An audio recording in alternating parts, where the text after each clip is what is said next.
So ವಿದ್ಯಾರ್ಥಿಗಳೇ, ಹಿಂದಿನ ಕ್ಲಾಸ್ನಲ್ಲಿ ನಾವು ಭಾರತದ ಜನಸಂಖ್ಯೆಯ ಗಾತ್ರ ಮತ್ತು ಬೆಳವಣಿಗೆಯ ಕೆಲವು ಅಂಕಿಅಂಶಗಳನ್ನು ತಿಳ್ಕೊಂಡಿದ್ದೋ, ಅವುಗಳ ಒಂದು ಪ್ರವೃತ್ತಿ ಅಂತ ತಿಳ್ಕೊಂಡಿದ್ದೋ.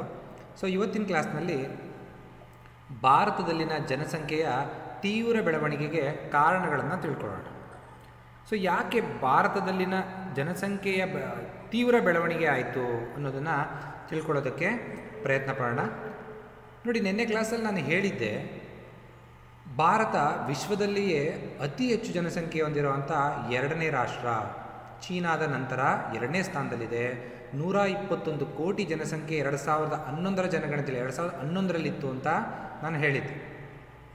ಭಾರತ ಕೇವಲ 2.4% ಭೂಪ್ರದೇಶ ಹೊಂದಿದ್ದು, ಸೊ ಎಷ್ಟೋ 17.5% ಅಷ್ಟು ಜಗತ್ತಿನ ಜನಸಂಖ್ಯೆಯನ್ನು ಹೊಂದಿರೋದ್ರಿಂದ ಸೊ ಜನಸಂಖ್ಯೆ ನಮ್ಮ ಭೂಪ್ರದೇಶಕ್ಕೆ ನಮ್ಮ ನೈಸರ್ಗಿಕ ಸಂಪತ್ತು ಹೋಲಿಸಿದ್ರೆ ಅತಿ ಹೆಚ್ಚಾಗಿದೆ ಅಂತ ಹೇಳ್ಬೋದು. ಸೊ ಅದಕ್ಕೋಸ್ಕರ ಈ ಜನಸಂಖ್ಯೆ ಏರಿಕೆ ಕಾರಣಗಳನ್ನು ತಿಳ್ಕೋಬೇಕು. ಈ ಕಾರಣಗಳು ತಿಳ್ಕೊಂಡ್ರೆ ಸೊ ಅದರ ಒಂದು ನಿವಾರಣೆಗೆ ನಾವೇನು ಮಾಡ್ಬೋದು, ಕ್ರಮಗಳನ್ನ ಕೈಗೊಳ್ಬೋದು. ನೋಡಿ, ಭಾರತದಲ್ಲಿ ನಿಜವಾಗಿ ಬೆಳವಣಿಗೆ ಹೊಂದಿರುವುದು ಜನಸಂಖ್ಯೆಯೊಂದೇ. ಭಾರತದಲ್ಲಿ ಉತ್ಪಾದನೆ ಎಂದರೆ ಜನಸಂಖ್ಯಾ ವೃದ್ಧಿ ಎಂದರ್ಥ ಅಂತ ಹೇಳ್ತಾರೆ. ನೋಡಿ, ಎಷ್ಟೊಂದು ಒಂದು ಅಣಕವಾಡಿರೋದು. ಭಾರತದಲ್ಲಿ ನಮ್ಮ ಆರ್ಥಿಕ ಪ್ರಗತಿ, ಬೆಳವಣಿಗೆ ದರ ಅಂದರೆ ಆರ್ಥಿಕ ಪ್ರಗತಿ 8, 9, 7% ಅದಲ್ಲಂತೆ ಆಗ್ತಿರೋದು. ನಿಜವಾಗಿ ಬೆಳವಣಿಗೆ ಹೊಂದಿರೋದು ಜನಸಂಖ್ಯೆ ಒಂದೇ ಭಾರತ ದೇಶದಲ್ಲಿ. ಉತ್ಪಾದನೆ ಅಂತಂದರೆ ಭಾರತೀಯರು ಜನಸಂಖ್ಯಾ ವೃದ್ಧಿ ಅಂತ ಅಂದ್ಕೊಂಡಿದ್ದಾರೆ ಅಂತ ಈ ಕೊಟೇಶನ್ ಹೇಳ್ತಾ ಇದೆ. ಸೊ ಒಟ್ಟಾರೆ ಏನು ಹೇಳ್ತಾ ಇದ್ದೀನಿ ಅಂದರೆ, ಭಾರತದಲ್ಲಿ ಜನಸಂಖ್ಯೆ ತೀವ್ರವಾಗಿ ಹೆಚ್ಚಳ ಆಗಿದೆ. ಇದು ಅಭಿವೃದ್ಧಿಗೆ ಮಾರಕವಾಗಿದೆ. ಅದಕ್ಕೋಸ್ಕರ ಇದರ ಕಾರಣಗಳನ್ನು ತಿಳ್ಕೊಂಡು ಇದನ್ನು ಪರಿಹಾರ ಮಾಡ್ಕೋಬೇಕು. ಇನ್ನೂ ಕೆಲವು ಕೊಟೇಶನ್ಗಳಿದೆ. ಭಾರತ ಒಂದು ವರ್ಷದಲ್ಲಿ ಒಂದು ಆಸ್ಟ್ರೇಲಿಯಾ ಖಂಡವನ್ನು ಸೃಷ್ಟಿ ಮಾಡುತ್ತೆ ಅಂತ ಹೇಳ್ತಾರೆ. ಆಸ್ಟ್ರೇಲಿಯಾ ಖಂಡ ಸೃಷ್ಟಿ ಮಾಡೋದು ಅಂದರೆ ಆಸ್ಟ್ರೇಲಿಯಾ ಪಾಪ್ಯುಲೇಷನ್ ಅಪ್ರಾಕ್ಸಿಮೇಟ್ಲಿ 2 ಕೋಟಿ 3 ಕೋಟಿ ಇದೆ. ನಾವು ಒಂದು ವರ್ಷಕ್ಕೆ ಪಾಪ್ಯುಲೇಷನ್ ಎಷ್ಟು ಜಾಸ್ತಿ ಆಗುತ್ತೆ, 2 ಕೋಟಿ 3 ಕೋಟಿ ಜಾಸ್ತಿ ಆಗುತ್ತೆ. ನಮ್ಮ ವಾರ್ಷಿಕ ಬೆಳವಣಿಗೆ ದರ ಎಷ್ಟಿದೆ, 1.7 ಅಂತಂದೆ. 121 ಕೋಟಿಗೆ 1.7 ಲೆಕ್ಕ ಹಾಕಿದ್ರೆ 2 ಕೋಟಿ ಮೇಲಾಯಿತು. ಸೊ ವರ್ಷಕ್ಕೆ ನಾವು ಅಷ್ಟೊಂದು ಪಾಪ್ಯುಲೇಷನ್ ಜಾಸ್ತಿ ಆಗ್ತಿದೆ. ಒಂದು ವರ್ಷಕ್ಕೊಂದು ಆಸ್ಟ್ರೇಲಿಯಾವನ್ನೇ ಸೃಷ್ಟಿ ಮಾಡ್ತಾ ಇದ್ದೀವಿ, 10 ವರ್ಷಕ್ಕೊಂದು ಬ್ರಿಟನ್ನ ಸೃಷ್ಟಿ ಮಾಡ್ತಾ ಇದ್ದೀವಿ ಅಂತೆಲ್ಲ ಕೊಟೇಶನ್ಗಳು ಹೇಳ್ತಾರೆ. ಸೊ ಹಾಗಾದರೆ ಇದಕ್ಕೆ ಪ್ರಮುಖವಾದಂತಹ ಕಾರಣಗಳು ಏನು? ಸೊ ಈ ಕಾರಣಗಳನ್ನ 4 ಪ್ರಮುಖ ಕಾರಣಗಳಾಗಿ ನಾವು ವಿಂಗಡಿಸ್ಕೋಬೋದು. ಒಂದನೇದು ಮರಣ ದರದಲ್ಲಿ ಇಳಿಕೆಯಾಗಿರೋದು, ಎರಡನೇದು ಜನನ ಪ್ರಮಾಣದಲ್ಲಿ ಏರಿಕೆಯಾಗಿರೋದು, ಮೂರನೇದು ಭೌಗೋಳಿಕ ಅಂಶಗಳು, ನಾಲ್ಕನೇದು ರಾಜಕೀಯ ಅಂಶ. ಕೆಲವರು ವಲಸೆ ಪ್ರಮಾಣ ಅಂತ ಕೂಡ ಹೇಳ್ತಾರೆ. ಆದರೆ ಭಾರತದಲ್ಲಿ ಬೇರೆ ದೇಶದ ಜನರು ಇಲ್ಲಿ ಬಂದು ವಾಸಕ್ಕಿಂತ ನಮ್ಮ ಭಾರತೀಯರೇ ಹೊರಗಡೆ ಹೋಗ್ತಿರೋದ್ರಿಂದ ವಲಸೆ ನಮ್ಮ ಭಾರತಕ್ಕೆ ಜನಸಂಖ್ಯೆ ಹೆಚ್ಚಳಕ್ಕೆ ಪ್ರಮುಖ ಕಾರಣ ಅಂತ ನನಗನ್ಸಲ್ಲ. ಅದಕ್ಕೋಸ್ಕರ ಅದನ್ನು ನಾನಿಲ್ಲಿ ಬಳಸ್ಕೊಂಡಿಲ್ಲ. ಸೊ ಪ್ರಮುಖವಾಗಿ 4 ಕಾರಣಗಳಿದೆ. ಸೊ ಮರಣ ಪ್ರಮಾಣದಲ್ಲಿ ಇಳಿಕೆ, ಜನನ ಪ್ರಮಾಣದಲ್ಲಿ ಏರಿಕೆ, ಭೌಗೋಳಿಕ ಅಂಶ ಮತ್ತು ರಾಜಕೀಯ ಅಂಶ. ಸೊ ನಾನು ನಿನ್ನೆ ಕ್ಲಾಸಲ್ಲಿ ಡಿಸ್ಕಸ್ ಮಾಡ್ತಾ ನಾನು ಮರಣ ಪ್ರಮಾಣದ ಡೇಟಾ ಕೂಡ ಹೇಳಿದ್ದೆ. ಭಾರತದಲ್ಲಿ ಮರಣ ಪ್ರಮಾಣ ಎಷ್ಟಿದೆ, 2000 ನೋಡಿ, ಈ ಡೇಟಾಗಳೆಲ್ಲ ನೆನ್ಪಿಟ್ಕೋಬೇಕು. 2018ರಲ್ಲಿ ಪ್ರತಿ 1000ಕ್ಕೆ ಮರಣ ದರ ಎಷ್ಟಿದೆ, 6.2 ಇದೆ. ಈ 6.2 ಇದೆ ಪ್ರತಿ 1000ಕ್ಕೆ. ಸೊ ಈ ಮರಣ ದರ ಮೊದಲೆಷ್ಟಿತ್ತು, 1900 ನೋಡಿ, ಆ ಚಾರ್ಟ್ ಹಾಕಿದ್ನಲ್ಲ ನಿನ್ನೆ, ಒಂದು ದೊಡ್ಡ ಚಾರ್ಟ್ ಹಾಕಿದ್ದರಲ್ಲಿ ತೋರಿಸಿದ್ದೀನಿ ನಾನು. 40ಕ್ಕಿಂತ ಜಾಸ್ತಿ ಇತ್ತು. 1911, 20 ಇಲ್ಲೆಲ್ಲ 40, 1000ಕ್ಕೆ 40 ಜನ ಸಾಯ್ತಾ ಇದ್ರು. ಈಗ ಆಧುನಿಕ ವೈದ್ಯಕೀಯ ಸೌಲಭ್ಯಗಳಿಂದಾಗಿ ಬೇರೆ ಬೇರೆ ಕಾರಣಗಳಿಂದಾಗಿ ಕೇವಲ 6.2 ಜನ ಮಾತ್ರ ಸಾಯ್ತಾ ಇದ್ದಾರೆ. ಮರಣ ಪ್ರಮಾಣ ಇಳಿಕೆಯಾದರೆ ಜನಸಂಖ್ಯೆ ಹೆಚ್ಚಾಗುತ್ತಾ? ಹೌದು. ನಿಮಗೆ ನಾನು ನಿನ್ನೆ ಒಂದು ಜನಸಂಖ್ಯಾ ಸಿದ್ಧಾಂತದ ಬಗ್ಗೆ ಹೇಳಿದ್ದೆ. 3 ಹಂತ ಇರುತ್ತೆ ಅಂತ. ಮೊದಲನೇ ಹಂತ ಏನು, ಜನನ ದರ ಕೂಡ ಜಾಸ್ತಿ ಇರುತ್ತೆ, ಮರಣ ದರ ಕೂಡ ಜಾಸ್ತಿ ಇರುತ್ತೆ. ಸೊ ಈಕ್ವಲ್ ಆಗೋಯ್ತು. 100 ಜನ ಹುಡ್ತಾರೆ, 100 ಜನ ಸಾಯ್ತಾರೆ, ಹೆಚ್ಚು ಕಮ್ಮಿ, ಏನು ಸಮಸ್ಯೆ ಆಗಲ್ಲ. ಎರಡನೇ ಸ್ಟೇಜು, ಜನನ ದರ ಜಾಸ್ತಿನೇ ಇರುತ್ತೆ, ಮರಣ ದರ ಕಡಿಮೆ ಆಗ್ಬಿಡುತ್ತೆ. ಸೊ ಅವಾಗೇನಾಗೋಯ್ತು, ಇಂಬ್ಯಾಲೆನ್ಸ್. ಬರೀ 20 ಜನ, ಜನನ ದರ ಎಷ್ಟಿದೆ 2018ರಲ್ಲಿ ಪ್ರತಿ 1000ಕ್ಕೆ 20 ಇದೆ. 20 ಜನ ಹುಡ್ತಾರೆ ಪ್ರತಿ ವರ್ಷ, ಸಾಯ್ತಿರೋರು ಪ್ರತಿ ವರ್ಷ 6.2. ಸೊ ಏನಾಯ್ತು, ಆ ಮಿಸ್ ಮ್ಯಾಚ್ 14 ಜನ ಆಯ್ತಲ್ಲ. ಸೊ ಅದು ಜನಸಂಖ್ಯೆ ಹೆಚ್ಚಳಕ್ಕೆ ಕಾರಣ ಆಗುತ್ತೆ. ಅದರಲ್ಲೂ ಭಾರತದಲ್ಲಿ ಮೊದಲು ಮರಣ ದರ ಬಹಳ ಜಾಸ್ತಿ ಇತ್ತು, ಈಗ ಕಡಿಮೆ ಆಗಿದೆ. ಸೊ ಯಾಕೆ ಕಡಿಮೆ ಆಯಿತು ನೋಡೋಣ, ಒಂದೊಂದೇ ಪಾಯಿಂಟ್ ನೋಡೋಣ. ಮತ್ತು ಈಗಲೇ ಹೇಳ್ತಾ ಇದ್ದೀನಿ, ಇದನ್ನು ನಿಮಗೆ 5 ಮಾರ್ಕ್ಸ್ಗಷ್ಟೇ ಕೇಳ್ಬೋದು. ಜನಸಂಖ್ಯೆ ಹೆಚ್ಚಳಕ್ಕೆ ಕಾರಣಗಳನ್ನು ಕೊಡಿ ಅಂತ 5 ಮಾರ್ಕ್ಸ್ ಕೇಳ್ಬೋದು. ಸೊ ಅದನ್ನು ನೀವು ಅಷ್ಟಕ್ಕೆ ನೋಟ್ಸ್ ಮಾಡಿಕೊಂಡ್ರೆ ಸಾಕು. ಅಥವಾ ನಾನು ಹೇಳಿರೋ ಬೈಫರ್ಕೇಷನ್ಗಳಲ್ಲೇ ಒಟ್ಟಾರೆ ಒಂದು 7-8 ಪಾಯಿಂಟ್ನ ನೀವು ಬರೆದ್ರೂ ಸಾಕು. ಎಲ್ಲ ಪಾಯಿಂಟ್ಸು, ಮರಣ ದರದಲ್ಲಿ ಇಳಿಕೆ, ಜನದರದಲ್ಲಿ ಏರಿಕೆ, ಎಲ್ಲದರಲ್ಲಿ ಸೇರ್ಕೊಂಡು ಒಂದು 5ರಿಂದ ಒಂದು 8ರಿಂದ 10 ಪಾಯಿಂಟ್ಸ್ ಬರೆದ್ರೆ ನಿಮ್ಗೆ ಸಾಕು. ಸೊ ಯಾಕೆ ಮರಣ ದರದಲ್ಲಿ ಇಳಿಕೆ ಆಯಿತು ಅಂತ ನೋಡೋದಾದರೆ, ಮೊದಲನೇದು ಸಾಂಕ್ರಾಮಿಕ ರೋಗಗಳ ಹತೋಟಿ. ನಿಮ್ಮ ತಾಯಿ ತಂದೆಗಿನ್ನ ನಿಮ್ಮ ತಾತ ಅಜ್ಜಿಯವರನ್ನ ಕೇಳಿದ್ರೆ ಹಿಂದೆ ಕಾಲರ, ಸಿಡುಬು ಇಂಥ ದೊಡ್ಡ ದೊಡ್ಡ ರೋಗಗಳು ಬಂದ್ಬಿಟ್ಟು ಊರ್ಗೂರೇ ಏನಾಗ್ತಿತ್ತು, ಸತ್ತೋಗ್ತಾಯಿದ್ರು. ಜನಸಂಖ್ಯೆ ಫುಲ್ಲು ಆ ಸಾಂಕ್ರಾಮಿಕ ರೋಗ ಬಂತೆ ಊರ್ಗೂರೇ ಏನೋ ಬರಿದಾಗೋಗ್ಬಿಡ್ತಿತ್ತು. ಈಗ ನಾವು ಭವಿಷ್ಯದಲ್ಲಿ ಹೇಳಬೇಕಾಗುತ್ತೆ, ಕೊರೋನಾ ಬಂದು ಲಕ್ಷಾಂತರ ಜನ ಸತ್ತೋದ್ರು ನಮ್ಮ ಪೀರಿಯಡಲ್ಲಿ. ಹೀಗೆ ಹಿಂದೆ ಸಾಂಕ್ರಾಮಿಕ ರೋಗಗಳಿಂದಾಗಿ ಸಿಡುಬು, ಕಾಲ್ರಾ, ಪ್ಲೇಗ್ ಇದರಿಂದ ತುಂಬ ಜನ ಸಾಯ್ತಿದ್ರು. ಈಗೇನಾಗ್ಬಿಟ್ಟಿದೆ, ಪೋಲಿಯೋ ಡ್ರಾಪ್ಸ್ ಹಾಕ್ತೀವಿ, ಎಲ್ಲದಕ್ಕೂ ರೋಟಾ ವೈರಸ್ ಅಂತೆ, ಕಾಲ್ರಾಗೆ, ಸಿಡುಬಿಗೆ ಎಲ್ಲದಕ್ಕೂ ವ್ಯಾಕ್ಸಿನೇಷನ್ ಮಾಡಿಬಿಡ್ತೀವಿ. ವ್ಯಾಕ್ಸಿನೇಷನ್ ಮಾಡಿದಾಗ ಏನಾಗುತ್ತೆ, ಸಾಂಕ್ರಾಮಿಕ ರೋಗಗಳ ಹತೋಟಿ ಆಗುತ್ತೆ. ಸೊ ಇದರಿಂದ ಏನಾಗುತ್ತೆ, ಮರಣ ದರ ಕಡಿಮೆ. ಮತ್ತಿನ್ನೊಂದು ಭೀಕರ ಬರಗಾಲದ ನಿಯಂತ್ರಣ. ಮೊದಲೆಲ್ಲ ಬ್ರಿಟಿಷರ ಆಡಳಿತ ಇತ್ತು 50ಕ್ಕಿಂತ ಮುಂಚೆ. ಸೊ ಬರಗಾಲ ಬಂದರೆ ಸರ್ಕಾರ ನಮ್ಮ ನೆರವಿಗೆ ಬರ್ತಾ ಇರಲಿಲ್ಲ, ಖರ್ಚು ಮಾಡ್ತಿರಲಿಲ್ಲ. ಸೊ ಸ್ವತಂತ್ರ ನಂತರನೂ ಕೂಡ ಸರ್ಕಾರದ ಹತ್ರ ಅಷ್ಟು ಹಣವಿರ್ತಿರಲಿಲ್ಲ, ಖರ್ಚು ಮಾಡೋಕ್ಕಾಗ್ತಿರ್ಲಿಲ್ಲ. ತುಂಬ ಜನ ಹಸುವಿನಿಂದ ಸತ್ತೋಗ್ತಾಯಿದ್ರು. ಆದರೆ ಈಗಂಥ ಸ್ಥಿತಿ ಇದೆಯಾ? ಈಗ ಕೇಂದ್ರ ಸರ್ಕಾರ ಬಫರ್ ಸ್ಟಾಕ್ ಅಂತ ಮಾಡಿಟ್ಕೊಂಡಿರ್ತದೆ. ಕೇಂದ್ರದ ಗೋದಾಮುಗಳಲ್ಲಿ ಸಾಕಷ್ಟು ಒಂದು ದವಸ ಧಾನ್ಯಗಳನ್ನ ಶೇಖರಣೆ ಮಾಡಿಟ್ಕೊಂಡಿರುತ್ತೆ 6 ತಿಂಗಳಿಗಾಗುವಷ್ಟು. ಸೊ ನಾವೇನು ಮಾಡ್ತೀವಿ, ರೇಷನ್ ಡಿಪೋನಲ್ಲಿ ಪಡಿತರ ಚೀಟಿಲಿ ನಾವೇನು ಮಾಡ್ತೀವಿ, ಪ್ರತಿ ತಿಂಗಳು ನಿಮಗೆ ದವಸ ಧಾನ್ಯ ಕೊಡ್ತಾರೆ. ಸೊ ದವಸ ಧಾನ್ಯ ಕೊಡೋದ್ರಿಂದ ಏನಾಗುತ್ತೆ, ಸೊ ನೀವು ಎಂಥ ಬರಗಾಲ ಬಂದರೂ, ನಿಮ್ಗೆ ಕೆಲಸ ಇಲ್ಲ ಅಂತಂದರೂ ಅಟ್ಲೀಸ್ಟ್ ಒಂದು ಕನಿಷ್ಠ ಜೀವನ ಮಟ್ಟವನ್ನು ಆ ಒಂದು ದವಸ ಧಾನ್ಯಗಳಿಂದ, ಅಕ್ಕಿಯಿಂದನೋ ಬೇರೆ ಇದೆಲ್ಲ ಕೊಡೋದ್ರಿಂದ ಬದುಕ್ಬೋದು. ಸೊ ಬರಗಾಲಗಳ ನಿಯಂತ್ರಣ ಸರ್ಕಾರಗಳು ಮಾಡೋದ್ರಿಂದ ಮರಣ ಪ್ರಮಾಣ ಕಡಿಮೆ. ಮತ್ತೊಂದು ನಿರ್ಮಲೀಕರಣ, ಸಾರ್ವಜನಿಕ ಆರೋಗ್ಯ ಸುಧಾರಣೆ. ನೋಡಿ, ಮೊದಲಿಗಿನ್ನ ಈಗ ಎಷ್ಟೋ ಪರವಾಗಿಲ್ಲ. ಆದರೆ ಬಾಣಾವರ ತುಂಬ ಇಂಪ್ರೂವ್ ಆಗಬೇಕು.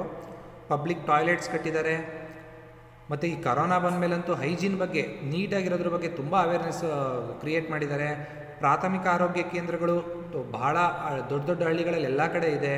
ಸೊ ತಾಲೂಕುಗಳಲ್ಲಿ ಸರ್ಕಾರ ಹಲವು ಆರೋಗ್ಯ ಕೇಂದ್ರಗಳನ್ನ ಮಾಡಿದ್ದಾರೆ. ಆಶಾ ಕಾರ್ಯಕರ್ತೆಯರಿದ್ದಾರೆ.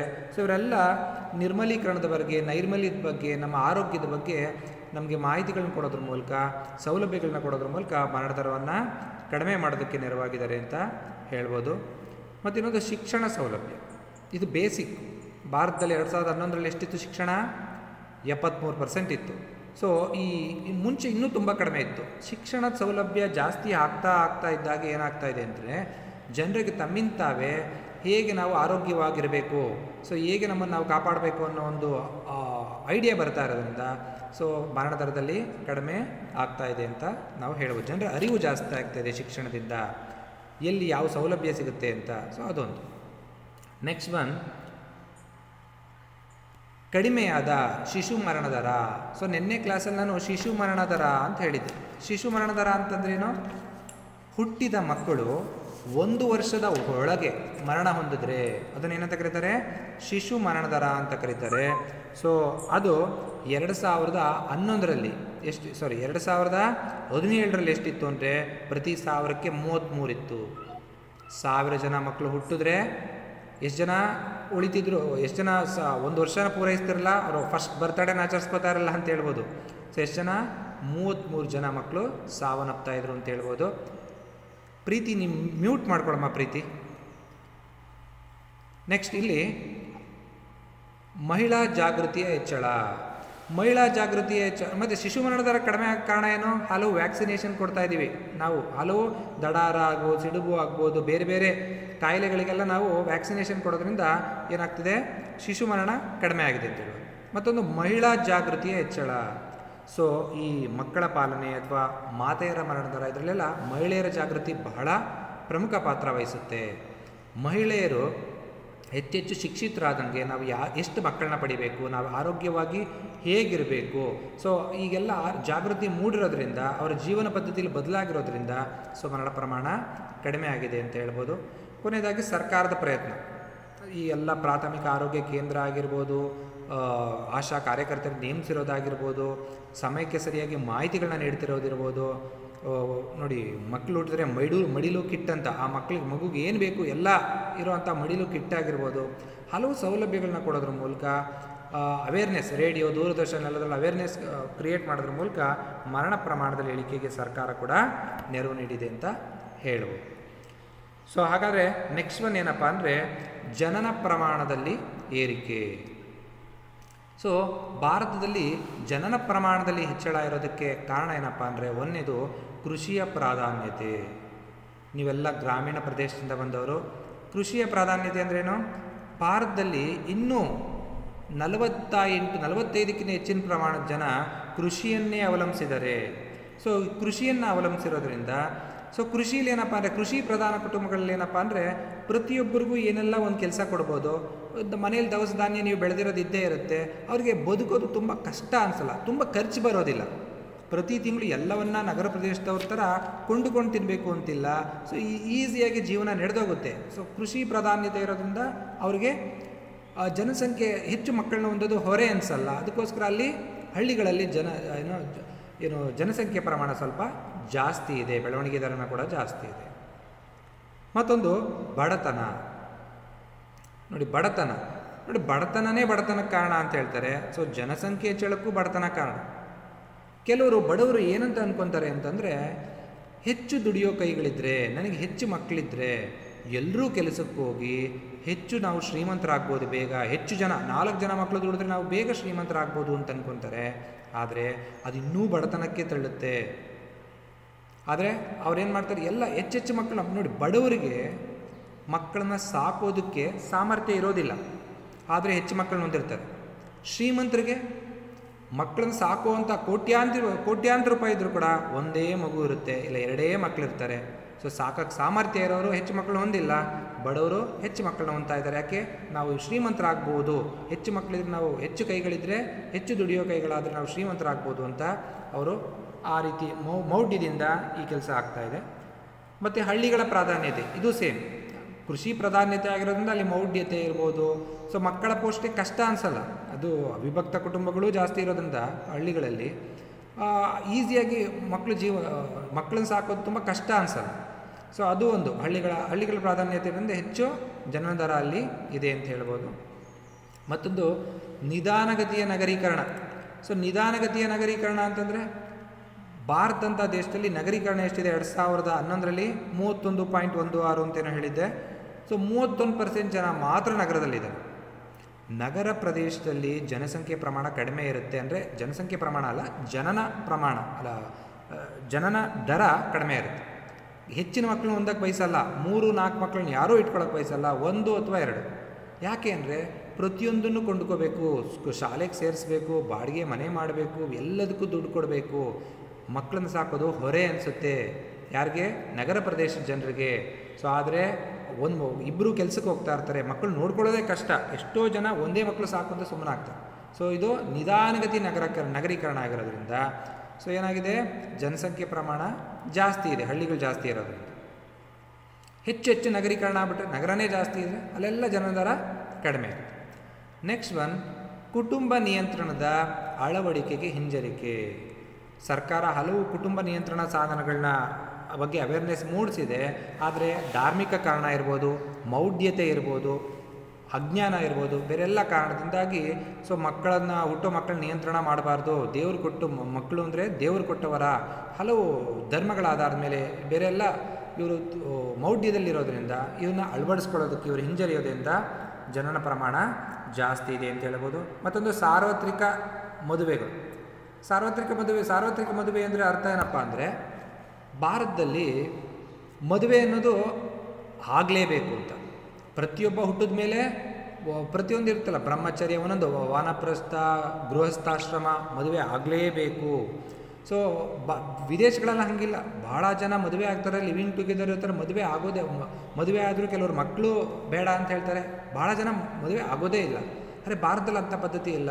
ಸೊಸೈಟಿಲಿ ನಮ್ಮನ್ನು ಏನು ಅನ್ಕೊತಾರೆ ಅಂತೇನಾದರೂ ಮದುವೆ ಆಗೇ ಆಗ್ತಾರೆ. ಸೊ ಮದುವೆ ಆದಮೇಲೆ ಜನನ ದರ ಆ ದೇಶಗಳಲ್ಲಿ ಸ್ವಲ್ಪ ಜಾಸ್ತಿ ಇದ್ದೇ ಇರುತ್ತೆ ಅಂತ ಹೇಳ್ಬೋದು. ನೆಕ್ಸ್ಟ್ ಒನ್,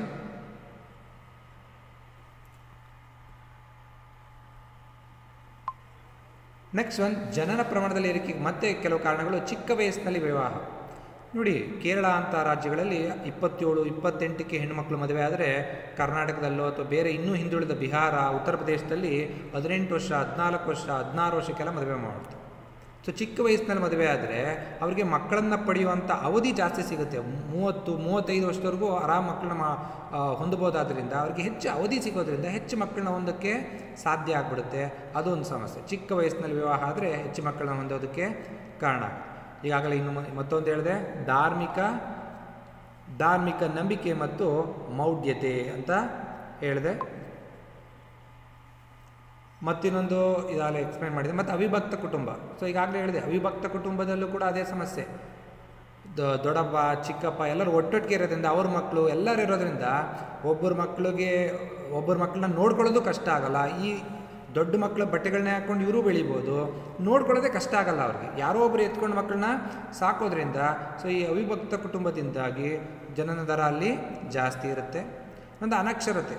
ಭಾರತದಲ್ಲಿ ಶಿಕ್ಷಣದ ದರ ಬರೀ 73% ಇದೆ. ಅದು ಇನ್ನೂ ನಂತರದಿಂದ ಜಾಸ್ತಿ ಆಗಬೇಕು. ಸೊ ಅನಕ್ಷರರಿಗೆ ನೀವು ಎಷ್ಟು ಹೇಳಿದ್ರೂ ಕೇಳೋದಿಲ್ಲ ಅವರು. ಸೊ ಹೆಚ್ಚಿನ ಮಕ್ಕಳು ಹೊಂದೇ ಅಂತಾರೆ. ಅದು ಒಂದು ಸಮಸ್ಯೆ. ಇದು ಲೈಂಗಿಕ ಶಿಕ್ಷಣದ ಕೊರತೆ ಆಗಿರ್ಬೋದು. ಕೊನೆಯದಾಗಿ ಆಕರ್ಷಕವಾಗಿಲ್ಲದ ಕುಟುಂಬ ಕಲ್ಯಾಣ ಕಾರ್ಯಕ್ರಮಗಳು. ಸರ್ಕಾರ ಇವ್ರಿಗೆಲ್ಲ ಹೆಚ್ಚಿನ ಅನುಕೂಲಗಳನ್ನ ಮಾಡಿಕೊಡ್ತಾ ಇಲ್ಲ. ಕಡಿಮೆ ಮಕ್ಕಳನ್ನ ಹೊಂದರೆ, ಒಂದೇ ಒಂದು ಮಗು ಇದ್ದರೆ ನಿಮಗೆ ರೇಷನ್ ಡಿಪೋಲಿ ಹೆಚ್ಚು ಅಕ್ಕಿ ಕೊಡ್ತೀವಿ ಅಂತನೋ, ನಿಮಗೆ ಹೆಚ್ಚು ಸ್ಕಾಲರ್ಶಿಪ್ ಕೊಡ್ತೀವಿ ಅಂತನೋ, ಬೇರೆ ಬೇರೆ ರೀತಿ ಹಣಕಾಸಿನ ಇನ್ಸೆಂಟಿವ್ ಆಗಿರ್ಬೋದು ಅಥವಾ ಬೇರೆದೇ ಆಗಿರ್ಬೋದು, ತುಂಬ ಕಡಿಮೆ ಆ ಥರ ಸರ್ಕಾರ ಕೊಡ್ತಾ ಇರೋದು, ತುಂಬ ಮೀಗರ ಕೊಡ್ತಾ ಇದೆ. ಸೊ ಇದರಿಂದ ಹೆಚ್ಚಿನ ಜನ ಅದ್ರ ಬಗ್ಗೆ ಆಕರ್ಷಿತವಾಗ್ತಿಲ್ಲ. ಸೊ ಅದಕ್ಕೆ ಈ ಕುಟುಂಬ ಕಲ್ಯಾಣ ಕಾರ್ಯಕ್ರಮಗಳು ಯಶಸ್ವಿ ಆಗ್ತಿಲ್ಲ ಅಂತ ಹೇಳ್ಬೋದು. ಮುಂದಿನ ತರಗತಿಗಳಲ್ಲಿ ನಾನು ಕುಟುಂಬ ಕಲ್ಯಾಣ ಕಾರ್ಯಕ್ರಮದ ಬಗ್ಗೆ ಕೂಡ ಮಾತಾಡ್ತೀನಿ. ನೆಕ್ಸ್ಟ್ ಒನ್, ಭೌಗೋಳಿಕ ಅಂಶಗಳು. ಭೌಗೋಳಿಕ ಅಂಶಗಳು ಅಂತಂದರೆ ನೋಡಿ, ನಾವು ಸಮಶೀತೋಷ್ಣ ವಲಯದಲ್ಲಿದ್ದೀವಿ. ಇಲ್ಲಿ ಏನಾಗುತ್ತೆ ಅಂದರೆ ಉಷ್ಣಾಂಶ ಸ್ವಲ್ಪ ಬೇರೆ. ಈಗ ಅಮೇರಿಕಾನೋ ಇಂಗ್ಲೆಂಡ್ ಅಲ್ಲಿಗೋಸ್ಕೊಂಡ್ರೆ ಸ್ವಲ್ಪ ಉಷ್ಣ ವಾತಾವರಣ ಜಾಸ್ತಿ ಇದೆ. ಸೊ ಉಷ್ಣ ವಾತಾವರಣದಲ್ಲಿದ್ದರೆ ಮಕ್ಕಳು ಬೇಗ ಪ್ರೌಢಾವಸ್ಥೆಗೆ ಬರ್ತಾರೆ. ಸೊ ಬೇಗ ಪ್ರೌಢಾವಸ್ಥೆಗೆ ಬರೋದ್ರಿಂದ 14 ವರ್ಷಕ್ಕೆ 15 ವರ್ಷಕ್ಕೆ ಮದುವೆ ಮಾಡ್ತಾರೆ. ಸೊ ಹೆಚ್ಚು ಸಂತಾನೋತ್ಪತ್ತಿಗೆ ಹೆಚ್ಚು ದೀರ್ಘಕಾಲ ಸಿಗೋದ್ರಿಂದ ಏನಾಗುತ್ತೆ, ಅವ್ರಿಗೆ ಮಕ್ಕಳನ್ನ ಹೆಚ್ಚು ಹೊಂದೋದಕ್ಕೆ ಅವಕಾಶ ಆಗುತ್ತೆ. ಸೊ ಜನದರ ಹೆಚ್ಚಳಕ್ಕೆ ಕಾರಣ ಆಗುತ್ತೆ ಅಂತ ಹೇಳ್ಬೋದು. ನೆಕ್ಸ್ಟ್ ಒನ್, ಕೊನೆಯದು ರಾಜಕೀಯ ಅಂಶಗಳು. ನೋಡಿ, ಈ ರಾಜಕೀಯ ಇಚ್ಛಾಶಕ್ತಿ ಕೊರತೆ ಪ್ರತಿಯೊಂದು ಸರ್ಕಾರಗಳು ಹೇಳ್ತಾರೆ. ನೋಡಿ, ಚೀನಾದಲ್ಲಿ 1 ಮಗುವಿನ ಪಾಲಿಸಿ ಮಾಡಿದರು. ಈಗ ಗ್ರಾಮೀಣ ಭಾಗದಲ್ಲಿ ಲೇಬರ್ಗಳ ಸಮಸ್ಯೆ ಆಗ್ತಿದೆ ಅಂತ ಗ್ರಾಮೀಣ ಭಾಗದಲ್ಲಿ 2 ಮಕ್ಕಳನ್ನ ಹೊಂದಕ್ಕೆ ಅವಕಾಶ ಕೊಟ್ಟಿದ್ದಾರೆ. ಸೊ ಅದರ ಒಂದು ಸ್ಟ್ರಿಕ್ಟಾಗಿ ಯಾವ ರೂಲ್ಸು ಜಾರಿಗೆ ತರ್ತಾ ಇಲ್ಲ. ಸೊ ಬೇರೆ ಬೇರೆ ರಾಜಕಾರಣಿಗಳು ಬೇರೆ ಬೇರೆ ಉದ್ದೇಶಗಳನ್ನ ಇಟ್ಕೊಂಡು ಪ್ರತಿ ಸರಿ ಹೇಳ್ತಾರೆ ನಾವು ಕಂಪಲ್ಸರಿ ಮಾಡ್ತಾರೆ, 2 ಮಕ್ಕಳನ್ನ ಲಿಮಿಟ್ ಮಾಡ್ತೀವಿ ಅಂತ, ನಾವು ಕಾನೂನು ತರ್ತೀವಿ ಅಂತ. ಆದರೆ ಇದುವರೆಗೂ ತರ್ತಾ ಇಲ್ಲ. ಜೊತೆಗೆ ಈ ರಾಜಕೀಯ ಇಚ್ಛಾಶಕ್ತಿ ಕೊರತೆ ಜೊತೆಗೆ ಕುಟುಂಬ ನಿಯಂತ್ರಣ ಸಲಕರಣೆಗಳ ಸರಿಯಾದ ಪೂರೈಕೆ ಇಲ್ಲ. ಸರ್ಕಾರ ಇದೇ ಸೌಲಭ್ಯಗಳು ಯಾವುದು ಪೂರ್ತಿಯಾಗಿ ಸರ್ಕಾರ ನೀಡ್ತಾ ಇಲ್ಲ. ಸೊ ಇದೊಂದು ಸಮಸ್ಯೆ. ಸೊ ಇಷ್ಟೆಲ್ಲ ಕಾರಣಗಳಿಂದಾಗಿ ಏನಾಗ್ತಾ ಇದೆ, ಭಾರತದಲ್ಲಿ ಜನಸಂಖ್ಯೆ ಬಹಳ ವೇಗವಾಗಿ ಹೆಚ್ಚಳ ಆಗ್ತಿದೆ ಅಂತ ಹೇಳ್ಬೋದು. ಸೊ ಧನ್ಯವಾದಗಳು.